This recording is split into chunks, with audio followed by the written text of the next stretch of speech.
भागवत जी के प्रथम स्कंद के प्रथम अध्याय के पहले श्लोक में श्री वेद व्यास जी महाराज भगवान श्री कृष्ण के स्वरूप को बताते हैं, उस ब्रह्म के स्वरूप का वर्णन करते हैं। सुनिए आप सब, भागवत जी के प्रथम स्कंद के प्रथम अध्याय का पहला श्लोक।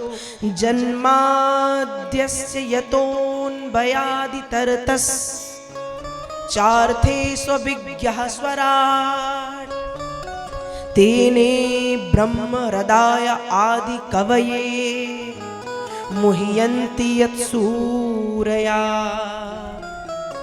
तेजो बारी मृदां यथा विनिमयो यत्र त्रिसर्गो मृषा धाम्ना स्वेन सदा निरस्तकुहकं सत्यं परं धीमहि।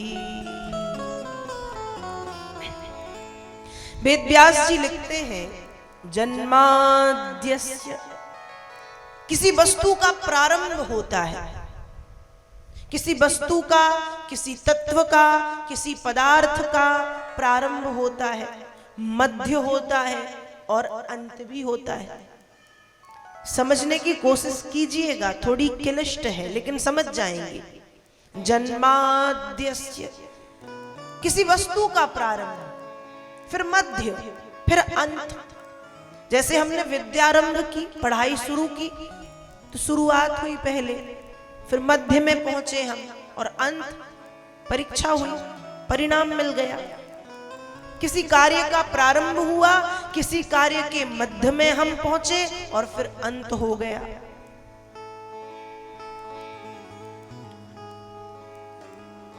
किसी कार्य का प्रारंभ, किसी तत्व का, किसी पदार्थ का प्रारंभ, किसी काल का प्रारंभ, युग, सतयुग, त्रेता युग, द्वापर युग, कलयुग और अंत। तो वेद व्यास जी लिखते हैं, जो सृष्टि के पूर्व में भी थे, जब ये दुनिया नहीं थी तब भी वो थे पूर्व में, जो सृष्टि के प्रारंभ में भी है, जब सृष्टि की रचना हुई तो रचना भी तो उन्हीं ने की। जो पूर्व में थे, जो प्रारंभ में है, जो मध्य में है, अंत में भी होते हैं और अंत के बाद जब पुनः प्रारंभ होता है तब भी उनकी सत्ता सर्वत्र विद्यमान रहती है। जन्माद्यस्य यतोऽन्वयादि तरतस्, अन्वयादि तरतस्, जो भगवान इस सृष्टि का जो रचना है, रचना का क्रम, वो बड़े विधिवत ढंग से करते हैं। भगवान इस सृष्टि की रचना को बड़े क्रमबद्ध तरीके से पूर्ण करते हैं। कैसे? जैसे जब ये जीव मां के गर्भ में आता है तो पहले एक चने के दाने के बराबर मांस का पिंड होता है, तो थोड़ा बड़ा हुआ, फिर थोड़ा बड़ा हुआ, फिर थोड़ा बड़ा हुआ, फिर उसमें से हाथ पैर निकले, पेट बन गया, गला बन गया, मुख बन गया, आंखें बन गई, नासिका बन गई, अधर बन गए, कान बन गए, बाल छोटे छोटे से रोम आ गए। क्रमबद्ध तरीके से जो सृष्टि की रचना करते हैं। अन्वयादि तरतस्, जिनकी सत्ता सर्वत्र विद्यमान है, सब में। सूर्य की अनंत अनंत रश्मियों में भी जिनकी सत्ता विद्यमान है, और सूर्य की अनंत अनंत रश्मियां तो ठीक, सूर्य की अनंत रश्मियों के सूक्ष्माति सूक्ष्म कणों में जिनकी सत्ता विद्यमान है। आपने देखा कभी धूप आती है जब सुबह सुबह हमारे घर में खिड़की से, कभी ध्यान दिया हो, सीधी सीधी एकदम किरणें आती हैं। उन किरणों में कितने छोटे छोटे छोटे छोटे छोटे छोटे कण दिखाई देते हैं। देखे हैं कभी? हाँ या ना? देखे हैं ना? बहुत छोटे छोटे कण, अनंत अनंत कण। उन छोटे छोटे सूक्ष्माति सूक्ष्म सूक्ष्माति सूक्ष्म कणों में भी जिनकी सत्ता विद्यमान है, जो सृष्टि की रचना बड़े क्रमबद्ध तरीके से करते हैं, बड़े क्रमबद्ध तरीके से, जिन्होंने सृष्टि को बड़ा सुंदर बनाया है। सुंदरता में देखें तो बड़ी ऊंची ऊंची पर्वत श्रृंखलाएं, बर्फ से आच्छादित पहाड़, सैकड़ों सुंदर सुंदर बड़ी बड़ी नदियां, इतना बड़ा यह सागर किसने बनाया? किसी विज्ञान ने बनाया? किसी टेक्निक ने बनाया? हमने और आपने बनाया? उस ब्रह्म की रचना है ये, ब्रह्म की रचना। सुंदरता में देखें, संसार की सुंदरता में तो पहाड़, नदियां, सागर, अनेक अनेक प्रकार के वृक्ष, पुष्प, और यदि मानव की सुंदरता को देखें तो महाकवि कालिदास जी के ग्रंथ कादंबरी में महाश्वेता नाम की एक देवी का वर्णन मिलता है।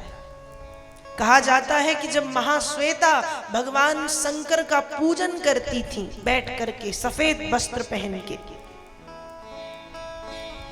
तो ऐसा लगता था कि स्वयं भगवान शंकर विराजमान है। इतनी सुंदर महाश्वेता। पद्मावती की सुंदरता हम सबने सुनी है, और न जाने कितनी कितनी सुंदरता की रचना भगवान ने की, हमें और आपको बनाया। इतनी सुंदर रचना कोई कर सकता है? और इतने व्यवस्थित ढंग से रचना करना, सुव्यवस्थित ढंग से इतनी सुंदर रचना करने वाला कौन? परमात्मा, ईश्वर, भगवान। आगे वेद व्यास जी लिखते हैं, तेने ब्रह्म हृदय आदि कवये। उन ब्रह्म की स्तुति को लोग गाते हैं। कैसे गाते हैं? कोई छंद से गाता है, कोई सोरठे से गाता है, कोई चौपाइयों में गाता है, कोई भजन में गाता है, और कुछ कुछ लोग तो फिल्मी गाना गा के भगवान का पूजन कर लेते हैं। ऐसे ब्रह्म की आराधना तेने ब्रह्म हृदय आदि कवये, ऐसे ब्रह्म की आराधना आदि कवि ने की है। आदि कवि कौन? सृष्टि के आदि कवि हैं ब्रह्मा, ब्रह्मा जी। ऐसे ब्रह्म की आराधना स्वयं ब्रह्मा जी ने की है। ब्रह्मा जी सृष्टि के आदि कवि ब्रह्मा। और त्रेता युग के आदि कवि कौन? बताइए, त्रेता युग के आदि कवि कौन? बताइए। त्रेता युग के आदि कवि हैं ब्रह्मर्षि वाल्मीकि, आदि कवये। उन्होंने भी वंदना की है, बड़ा सुंदर भाव लिखा है। कूजंतम राम रामेति मधुरम मधुराक्षरम आरुह्य कविता शाखां वंदे वाल्मीकि कोकिलम। वंदे वाल्मीकि कोकिलम। जिन ब्रह्म का स्तवन आदि कवि, सृष्टि के आदि कवि ब्रह्मा और त्रेता युग के आदि कवि भगवान ब्रह्मर्षि वाल्मीकि ने गाई, जिनकी आराधना हम भी छंदों के, भजनों के, सोरठों के, दोहों के, चौपाइयों के माध्यम से करते हैं। मुह्यन्ति यत् सूर्या। जिन ब्रह्म की स्तुति किसने की? बड़े बड़े संतों ने, बड़े बड़े योगियों ने, बड़े बड़े परमहंसों ने, प्रकांड मनीषियों ने वाणी के द्वारा, शब्दों के द्वारा, अनेक अनेक भाषाओं में जिनकी वंदना की है। तेने ब्रह्म हृदय आदि कवये मुह्यन्ति यत् सूरया, करते हैं। वो भगवान कैसे हैं? कहा तेजो बारी मृदाम यथा विनिमयो यत्र सर्गो मृषा। जो भगवान तेज में है, तेज मतलब सूर्य के प्रकाश में, सूर्य से निकलने वाली किरणों की अनंत अनंत सूक्ष्माति सूक्ष्म कणों में भी जो विद्यमान है, तेज में है। जो बारी मतलब जल में है। जो जल के भी दो प्रकार बताए हैं, एक बाष्प होता है और एक ओस होती है। ओस ऊपर से नीचे गिरती है, बाष्प नीचे से ऊपर जाता है। तो कहा बारी तेजो मतलब सूर्य में, बारी मतलब जल में, मृदाम मतलब मिट्टी में भी जिनकी सत्ता विद्यमान है। तेजो बारी मृदाम यथा विनिमयो यत्र सर्गो मृषा, यत्र सर्गो मृषा, जो तीनों कालों में उपलब्ध है, तीनों कालों में जिनकी सत्ता है। तीन काल मतलब वर्तमान काल, भूतकाल, वर्तमान काल और भविष्य काल। मतलब जो थे इन पास्ट, जो हैं इन प्रेजेंट, जो रहेंगे इन फ्यूचर। तेजो बारी मृदाम यथा विनिमयो यत्र सर्गो मृषा धाम्ना स्वेन सदा निरस्तकुहकम् सत्यम परम धीमहि।